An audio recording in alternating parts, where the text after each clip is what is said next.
ഒരു മനുഷ്യൻ ജീവനോടെ ഇരിക്കുമ്പം ആരും അവരുടെ ആ മനുഷ്യൻ്റെ വിശപ്പിൻ്റെ വില അറിയത്തില്ല.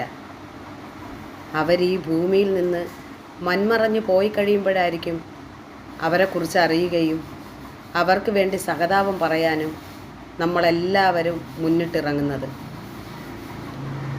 ഈ 2 പിഞ്ചു കുഞ്ഞുങ്ങളെയും കൊണ്ട് ഈ മാതാപിതാക്കൾ ആത്മഹത്യ ചെയ്യുന്നതിന് മുമ്പ് അവർ അനുഭവിച്ച വേദന എന്താണ്, അല്ലെ അവർക്ക് എന്താണ് ആവശ്യം എന്നൊന്നും നമ്മളാരും അന്വേഷിച്ചില്ല. അവർ പല പള്ളികളിലും പല അമ്പലങ്ങളിലും പല കടവരാന്തകളിലും പല സ്ഥലങ്ങളിലും അവർ അഭയം തേടിയിട്ടും അവരുടെ വേദന ആ സമയം മനസ്സിലാക്കാൻ ആരുമില്ലായിരുന്നു. ഇവിടെ നമ്മൾ പല സ്ഥലങ്ങളിലും പല ബസ്സുകളിലും ഒട്ടിച്ചു വച്ചിരിക്കുന്നത് നമ്മൾ കണ്ടിട്ടുണ്ടായിരുന്നു. ഒരു ദരിദ്രരും ഇല്ലാത്ത കേരളമെന്ന്. പക്ഷേ നമ്മൾ അന്വേഷിക്കണം, അർഹതപ്പെട്ടവരിലേക്ക് നമ്മൾ ഇറങ്ങണം, അർഹതപ്പെട്ട ദരിദ്രരെ നമ്മൾ കണ്ടെത്തണം. അതാണ് നമ്മൾ ചെയ്യേണ്ടത്. അല്ലാതെ ചുമ്മാ ഒരു ബോർഡ് വച്ചിട്ട് ദരിദ്രമുക്ത കേരളമെന്ന് ഒരു ബോർഡ് വച്ചിട്ട് കാര്യമില്ല. ഇന്ന് ഒരു സർക്കാരിൻ്റെയും അതുമായിട്ട് ബന്ധപ്പെട്ട ആളുകളുടെ ഒരു കൈത്താങ് ഉണ്ടായിരുന്നെങ്കിൽ ഈ ഒരു കുടുംബം ഇന്ന് ഈ ലോകം വിട്ട് മൺമറഞ്ഞു പോകത്തില്ലായിരുന്നു. ആ 2 പൊടി കുഞ്ഞുങ്ങൾ, ചിത്രശലഭങ്ങളെ പോലെ പറന്ന് നടക്കേണ്ട ആ കുഞ്ഞുങ്ങൾ ഈ ലോകം വിട്ടുപോയി.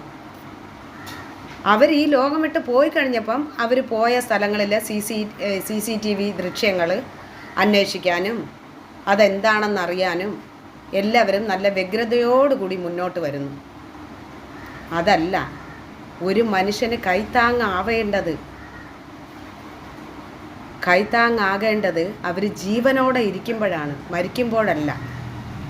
ഇനി എന്ത് പറഞ്ഞാലും ആ 4 ജീവനും തിരികെ വരില്ല. അവർക്ക് കൈത്താങ്ങാകേണ്ട സമയത്ത് നമ്മൾ കൈത്താങ്ങാകണം. അതാണ് മനുഷ്യത്വം.